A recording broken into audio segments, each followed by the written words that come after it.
The Latin name of this ancient plant and now infamous drug is Cannabis sativa. While this plant has been an integral part of mankind's history for countless years, you will not find it in the history books. It is a plant with two faces. On the one hand, it supplies us with hemp, whose legitimate uses includes clothing, canvas and rope making. And, on the other hand, it is the source of cannabis, the illegal psychotropic drug. This is the story of Cannabis sativa, the plant with many, many uses. We are near Le Mans, in west of France. Hemp has been grown here for hundreds of years, for both domestic and industrial use. Farmers here still use the traditional method of processing hemp, known as water retting.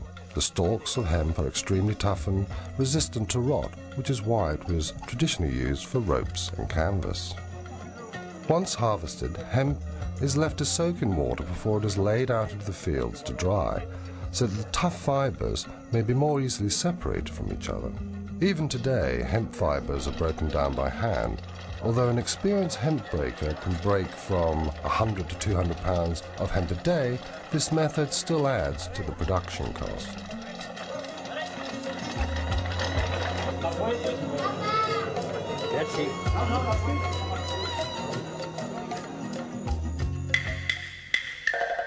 Cannabis sativa is one of the most ancient plants cultivated by mankind. Hemp processing was already developed in China 8,000 years before Christ was born. Hemp was first harvested for its seeds, a rich source of amino acids used for food.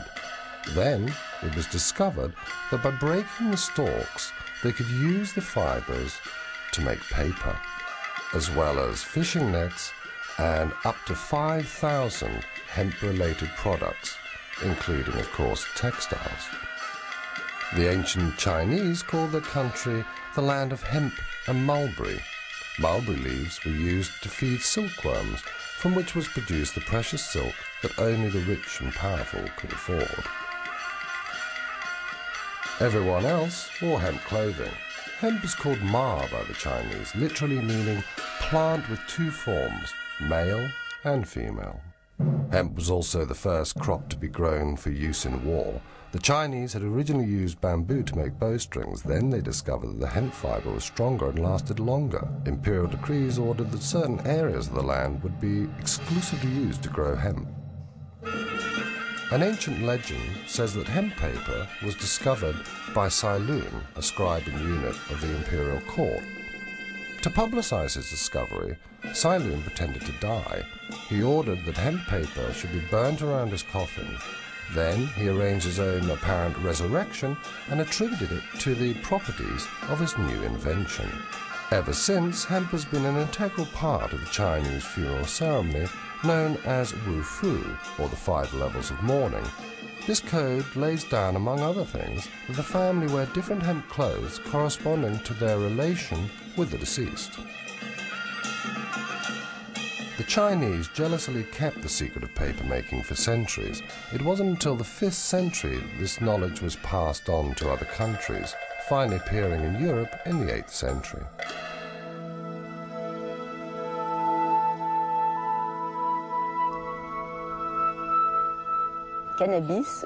The word cannabis comes from the Babylonian canna, meaning cane or stalk, bis meaning twice, with 2 forms or sexes, cannabis. Interestingly, it has the same meaning in Chinese. The word ma is a word from a completely different culture, yet it means exactly the same. Ma means the plant from which we take the fibers and which has 2 sexes. For good hemp, you have to look for rich, strong fibers, and these attributes are most marked in the male plant. The female plant, on the other hand, is a plant used in smoking, because all the psychoactive substances concentrate there. It is a plant with 2 sexes, 2 attributes. This is something completely fundamental.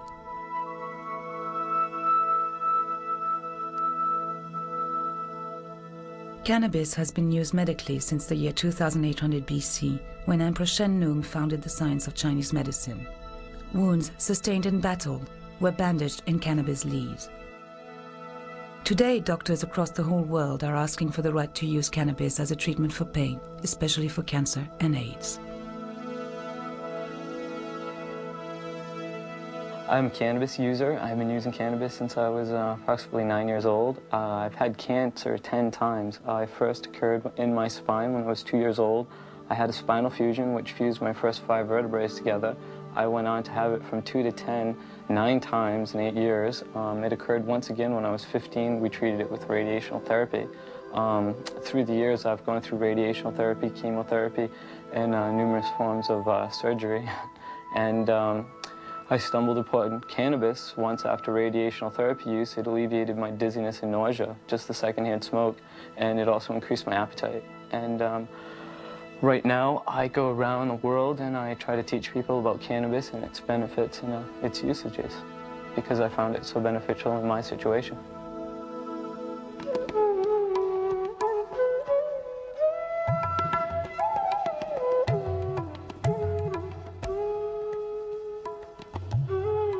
Cannabis was also grown in the foothills of the Indian continent, today's Kazakhstan, Pakistan, Nepal and Kashmir.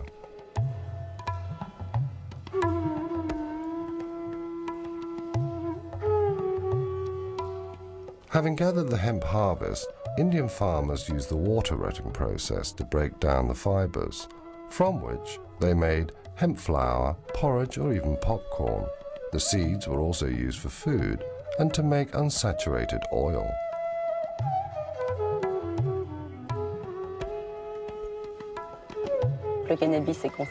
Cannabis is dedicated to Kali, the Hindu goddess, with 2 faces, destruction and reincarnation. So cannabis has been completely integrated in religious life on the Indian continent. Cannabis is consumed in a religious way to show devotion to the goddess, as we do ourselves with wine in the Holy Communion of the Catholic Church. Cannabis is also consumed socially. Indeed, you cannot imagine a wedding or a baptism without cannabis on the Indian continent.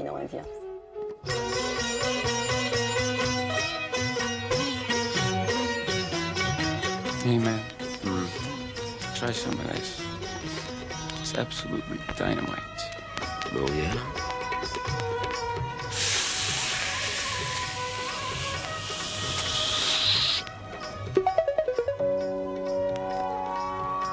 The physical effects of marijuana. The first sensations may be felt instantly after having smoked some grass, or an hour after having eaten it.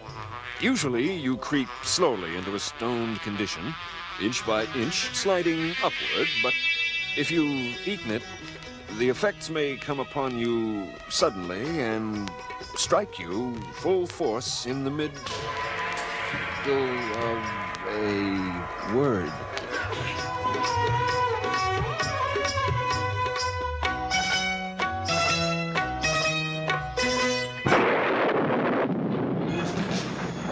In the 3rd century AD, the Roman Emperor Gallian encouraged cannabis use, which he thought would make his people happy.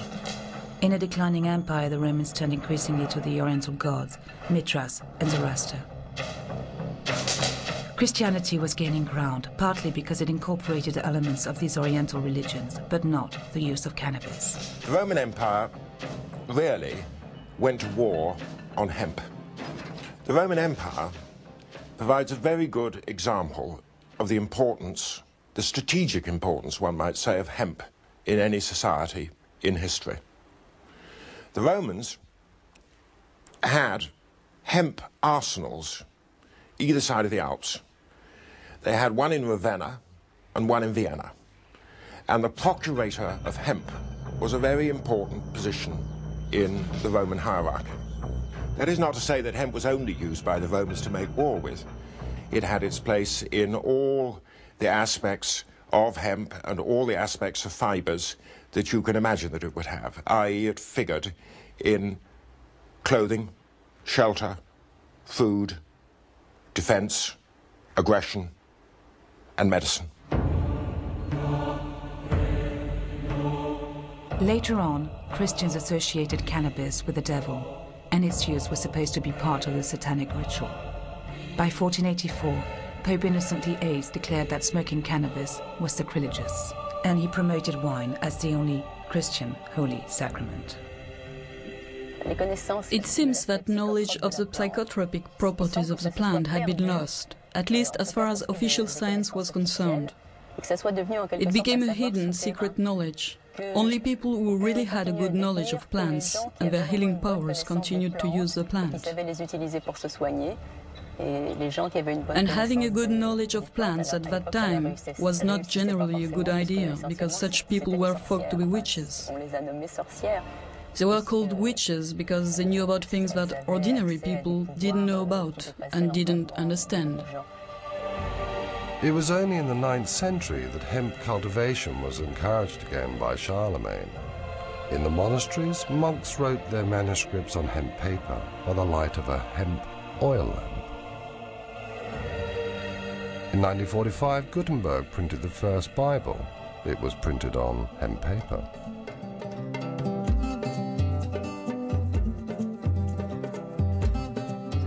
Here we go. Viva la mota! What does that mean? Long live pot.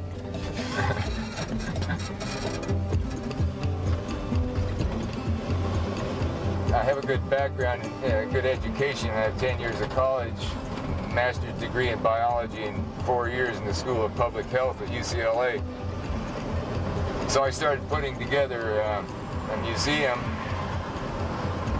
Slowly people started giving me things they thought were hemp, and I looked around and found things that were historical.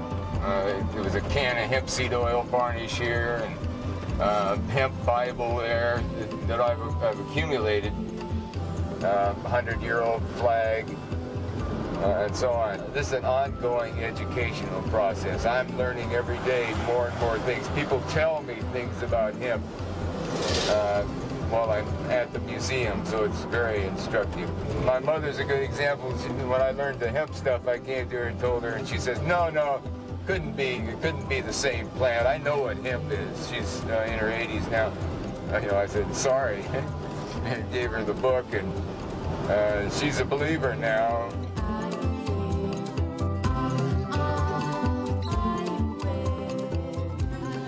In the 16th century in France, François Rabelais, a doctor and writer, wrote surreptitiously about cannabis in his famous book, Gargantua and Pantagruel.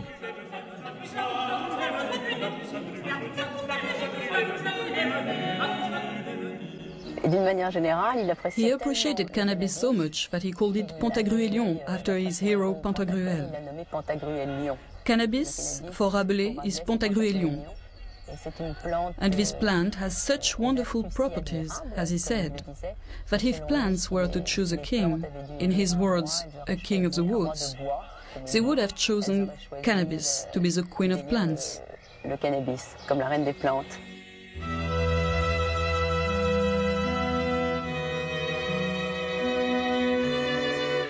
Rabelais' essay on Pantagruelion/hemp is corroborated by modern authorities. In particular, I could cite a noted French historian called Pierre Goubert.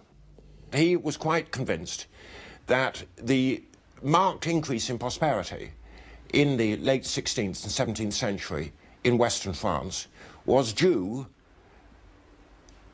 not exclusively, but primarily to the organisation of the hemp and flax industries.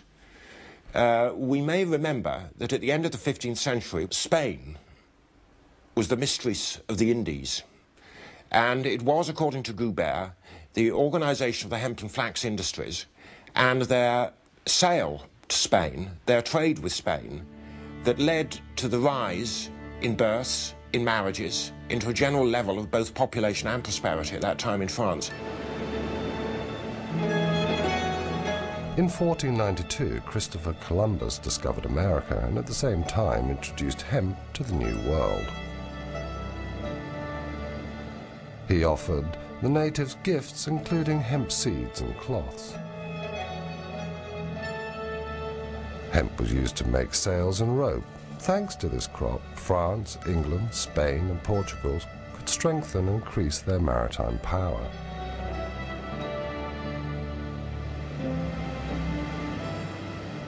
In 1620, the Mayflower brought the Pilgrims to conquer America. In the hold, it also brought hemp seeds. 100 years later, the first drafts of the American Constitution were written on hemp paper. The same paper was used in 1776 for the Declaration of Independence. Cannabis seeds were now also brought into America by the African slaves.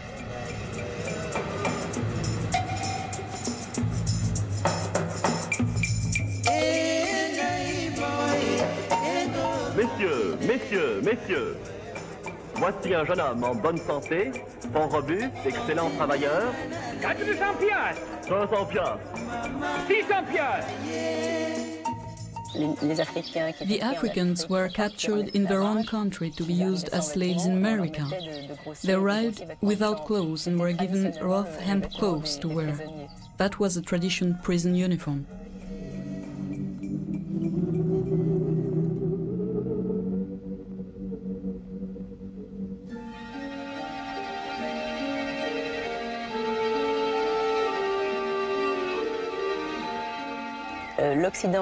Western countries rediscovered cannabis, or at least its psychotropic properties, which had been hidden from people for centuries, during the expansion of their empires, which also introduced them to other cultural influences. The English rediscovered cannabis in India, and the French did the same in North Africa. When Bonaparte launched his Egyptian campaign, the soldiers brought back home many souvenirs, including hashish. The modern history of hashish in France goes back to Napoleon's Egyptian campaign. Bonaparte was almost assassinated by an Egyptian who had taken hashish. That's how our relation with cannabis started, because straight away Napoleon banned cannabis in Egypt.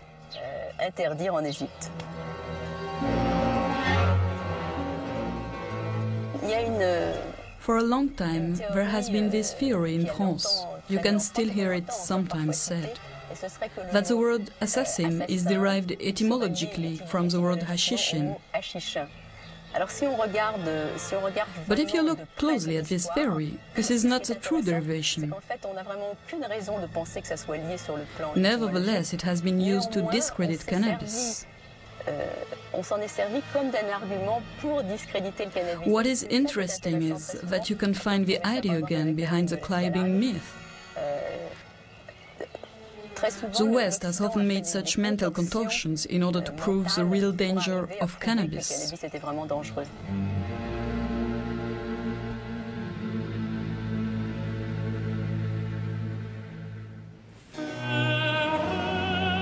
England has been using hemp as a strategic material for centuries. At the beginning of the 19th century, ropes and sails for ships were exclusively made from hemp, but 90% of this hemp was imported from Italy and Russia.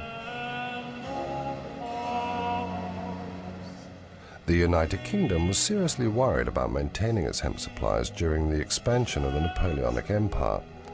King George III of England decided to increase the cultivation of hemp and to develop its production in the seaports along the south coast of Britain.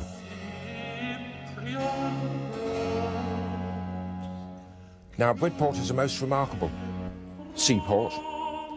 It has been making, growing, manufacturing hemp, flax, sailcloth, ropes, twines, nets of every conceivable description since time out of mind.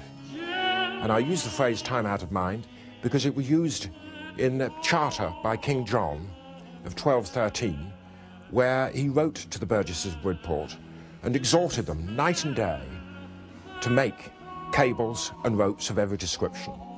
There were frequent wars with France, certainly from early medieval times, until, of course, Napoleonic Wars. And Bridport took part in that span of history. In 1803, the British Navy organised a blockade against France. Napoleon counteracted by signing an agreement with the Tsar Alexander I.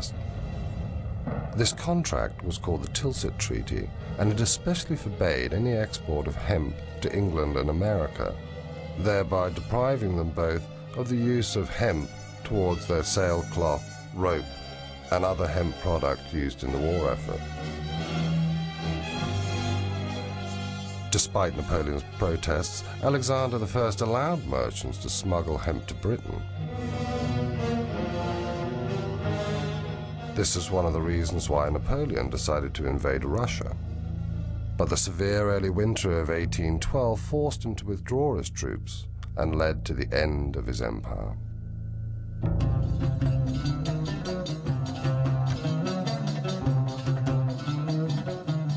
In the early 19th century, in Europe, the mysterious East became the latest rage, as did cannabis smoking.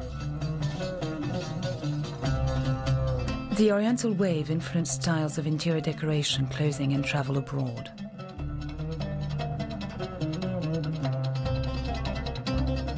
To be in fashion, people smoked hashish with the traditional water pipe and discovered its potent effects on lovemaking.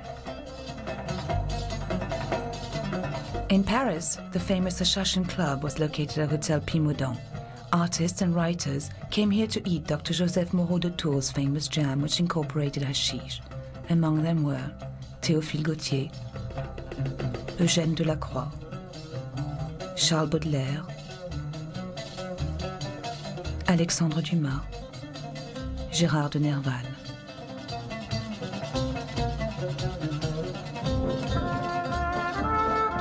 Queen Victoria also used hashish. She used tincture of cannabis, a popular method for alleviating period pains.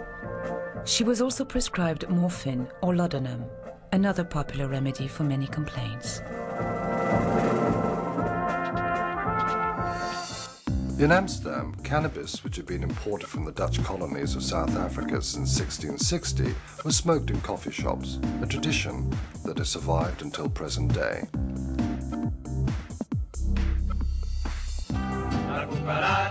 At the end of the 19th century, Indian migrants brought cannabis into Mexico, where it was named marijuana, and then became the symbol of Pancho Villa's rebellion with the song La Cucaracha.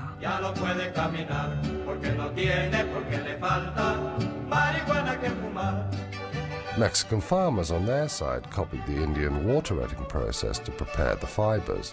They made every kind of product, from hats to bags and carpets.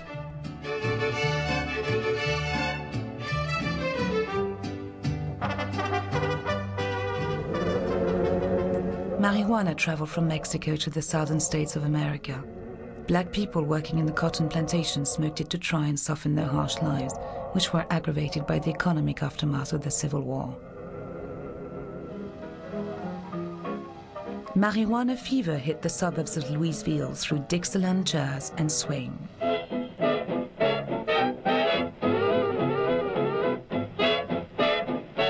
Marijuana was known in America as reefer or grass.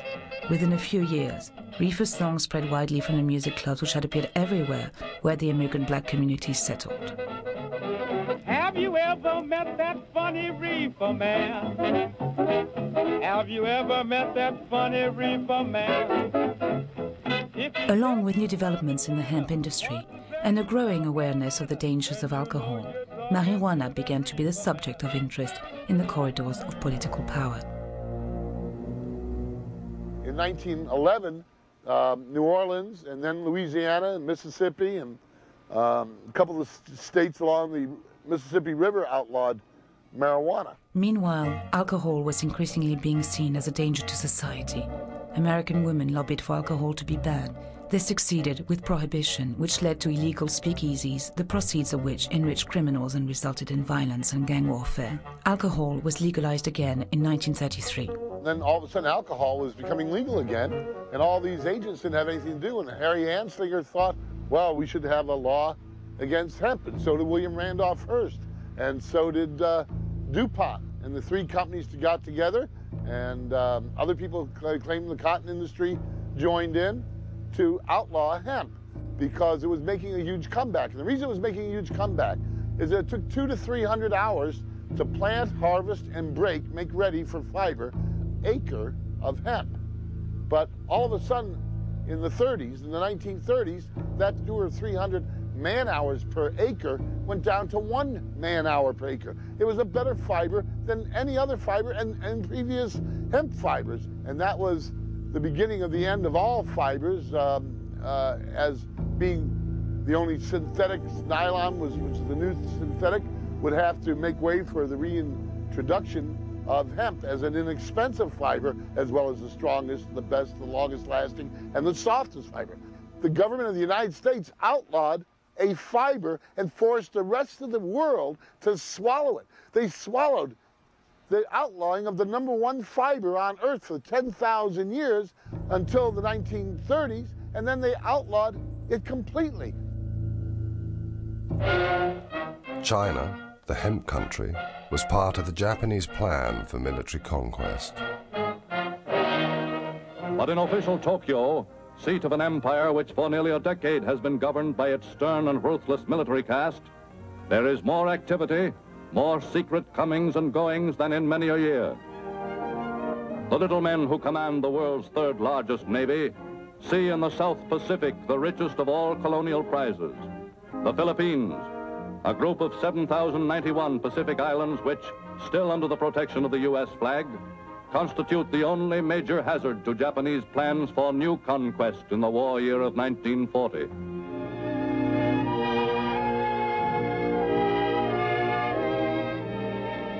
Already one important island industry, the growing and processing of Manila hemp, is almost entirely under Japanese control. And within the past few years, by intensive cultivation, Japanese immigrant farmers have increased production of the one cash crop which has long been a virtual Philippine monopoly. The invasion of the two big hemp-producing countries, China and Philippines, was the start of hemp rationing. Hitler was also aware of the strategic importance of hemp, which was used in the making of canvas and ropes, both of which were an essential part of his war effort. In 1941, when the German army invaded Russia, it blocked Britain's supply of Russian hemp. Germany managed to develop her own hemp production, but the cultivation of this fiber, which had become so necessary in wartime, was still banned in Great Britain.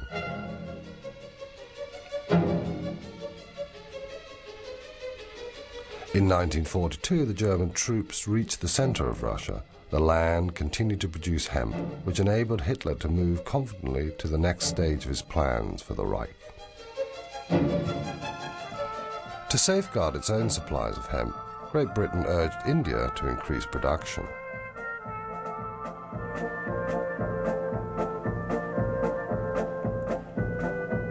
Meanwhile, war was spreading to Japan. Within little more than a year, Japan, successfully employing once again the deceit and treachery which had so well served her in the past, had taken the final desperate plunge.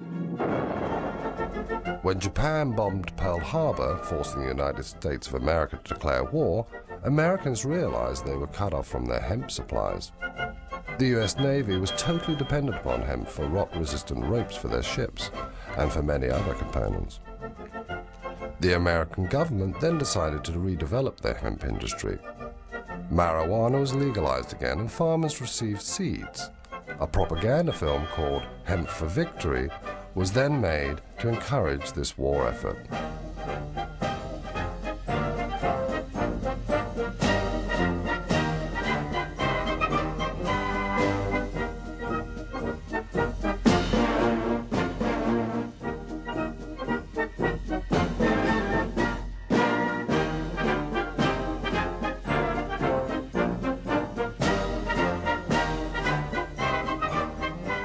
The Allies' air forces were completely reliant upon hemp. Parachute straps, packs and belts were made out of hemp. No other available fiber was so strong and so reliable under combat conditions. After General MacArthur had forced the Japanese to withdraw from the Philippines, hemp production soon reached pre-war levels again. After the war years, a new world arose from the ashes of the old. India gained independence.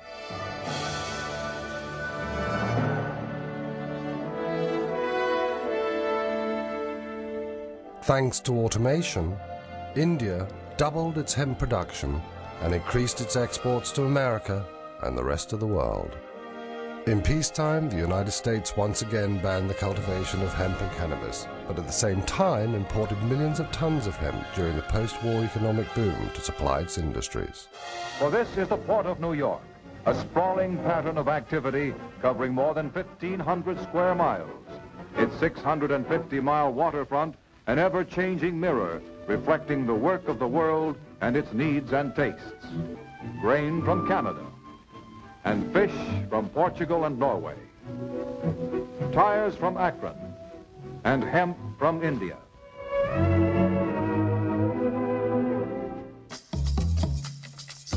During the post-war years in France, hemp growing and processing went through a revitalized industrial revolution.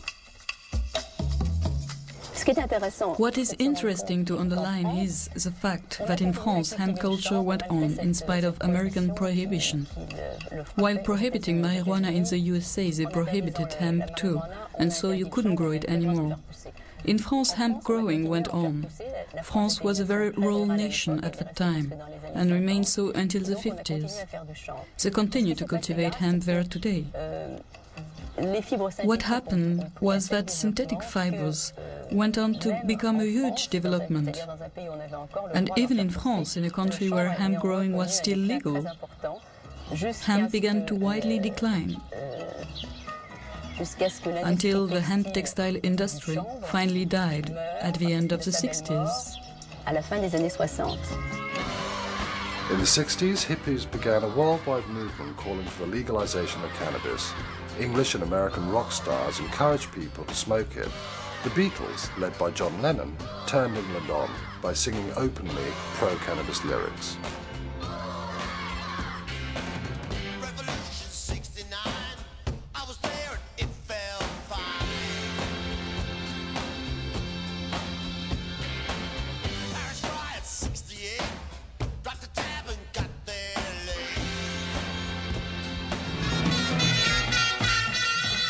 The Rolling Stones' preference for Moroccan hashish brought them more fans, offering an alternative to the Beatles and to the fashion for things Indian. Hippies then decided to hit the road for Morocco. Do you see the fields over there on the mountain? At this time of year, you can't find any other plant growing there, because this is the only crop that grows here. Can you see how easily it grows? You can find it even in front of the hotel. I think if these people had to choose a symbol, it would definitely be the hashish flower.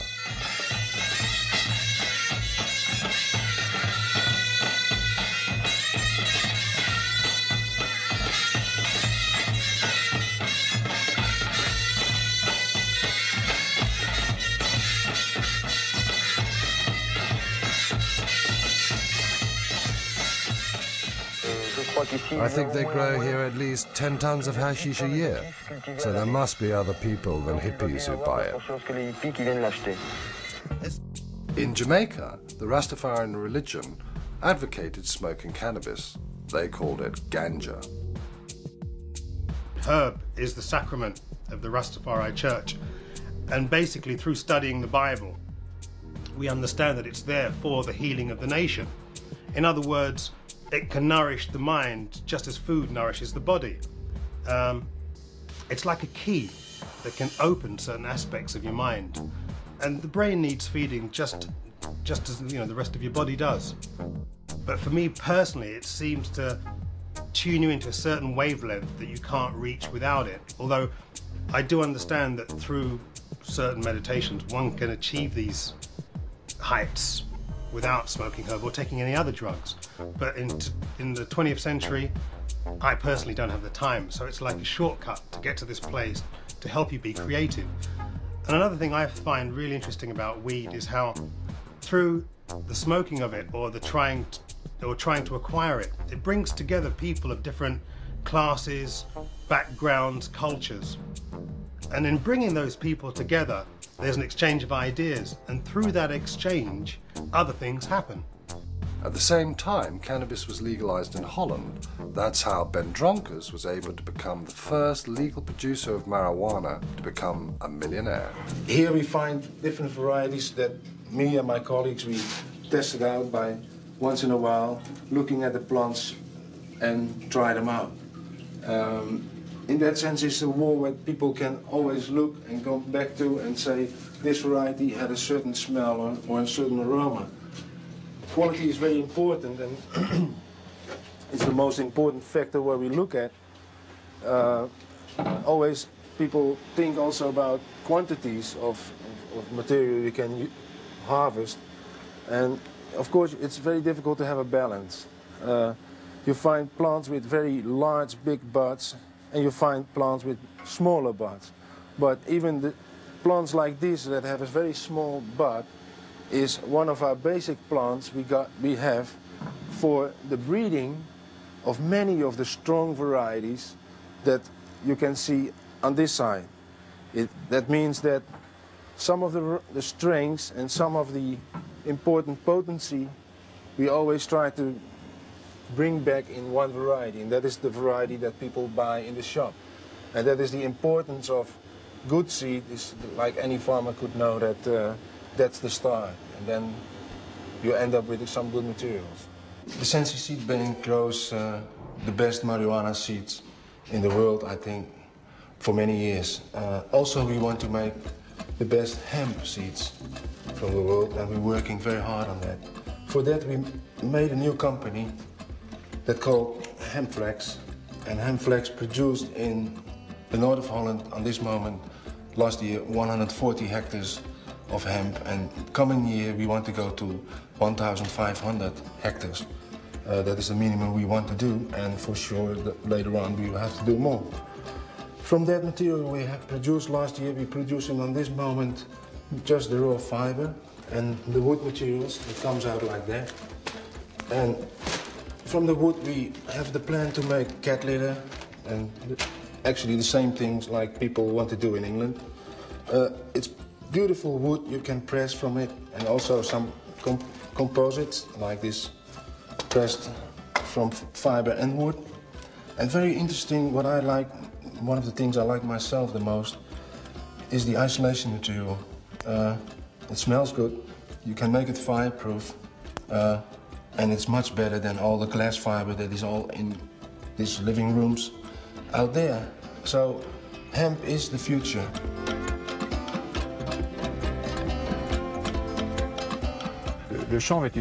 Hemp growing depends directly on contracts. We have to sign first a contract with an industrial society through our Hemp Producers Federation. At this point, it becomes possible to grow hemp. Hemp sowing is made each year around May, and you harvest it around the beginning of September.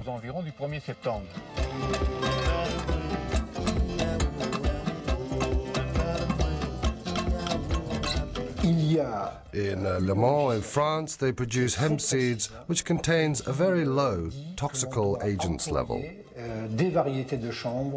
Hemp legalization is very precise and obliges producers to use varieties which have been tested and contain no drug.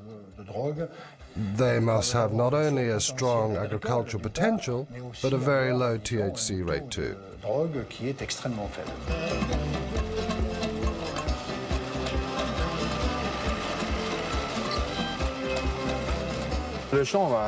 Hemp has a great industrial future. According to the tests we have made and the hemp uses we have developed, you can see that hemp adapted well to a lot of industrial uses, well, such as paper, also textile. Hemp textile has been made since the last century, up to the beginning of now the 20th century, and today we start to develop this sector again, and we hope to reach soon a top level.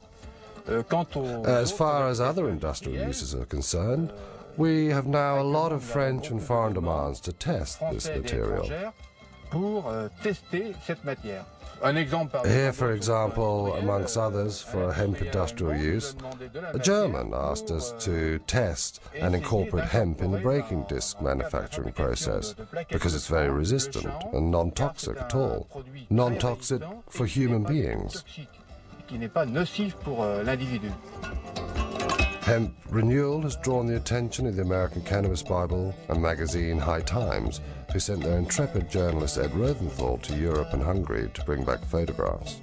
Ed has issued a book called Hemp Today.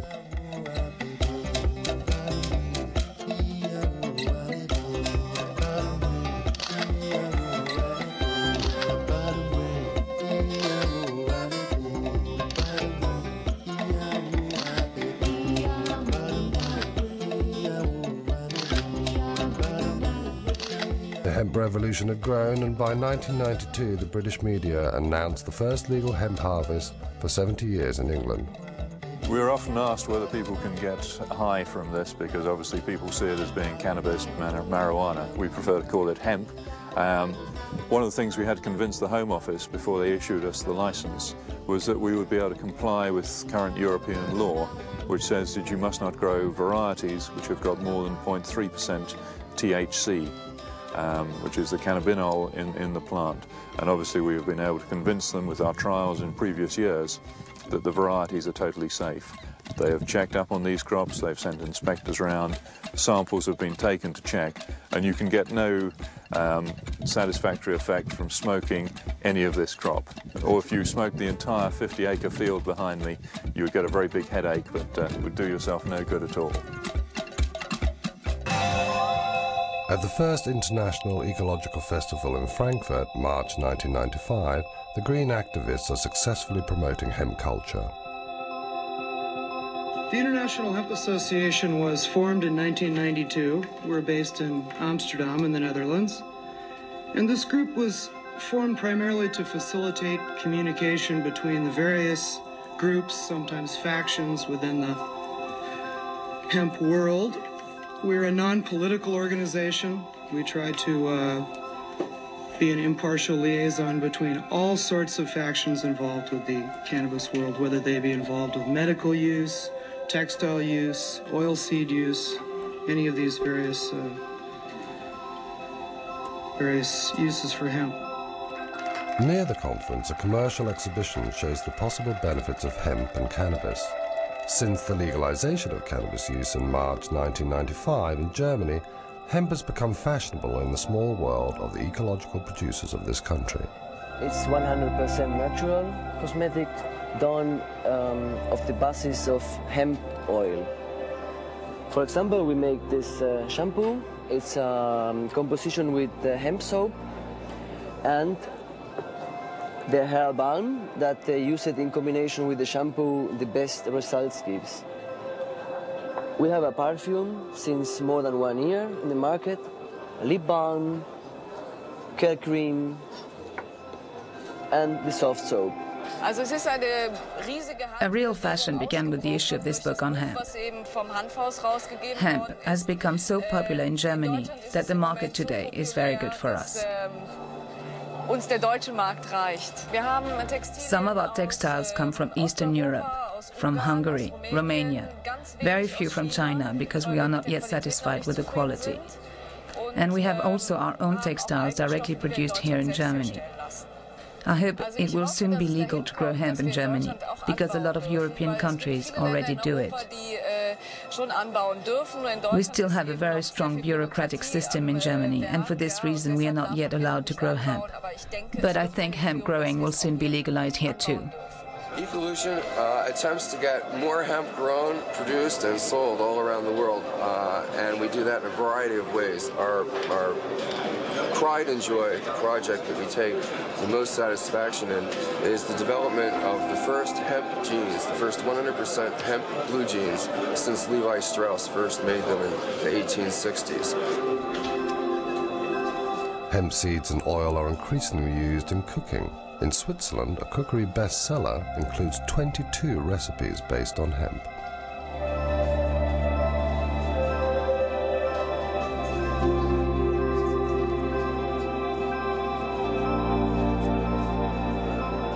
My name is Matthias Bröckers. I'm a journalist and writer, and I edited Jack Herer's book, The Emperor Wears No Clothes, in Germany. We added a lot of scientific data and stuff on the German and European history of hemp to the American Emperor Wears No Clothes, and so the book went a bestseller in Germany immediately. We started Hanfhaus, a company which is developing and selling products from hemp, and the most important and most revolutionary product is sativa, a washing detergent from hemp oil. The main difference is certainly that hemp is an ecological culture. Hemp growing doesn't need any weed killer, no pesticide. This raw material grows naturally and it doesn't need any chemical interventions. This is surely the most important thing. In France, you can even build houses out of boards made of hemp fiber. The producers ensure that they are protected against fire and rot.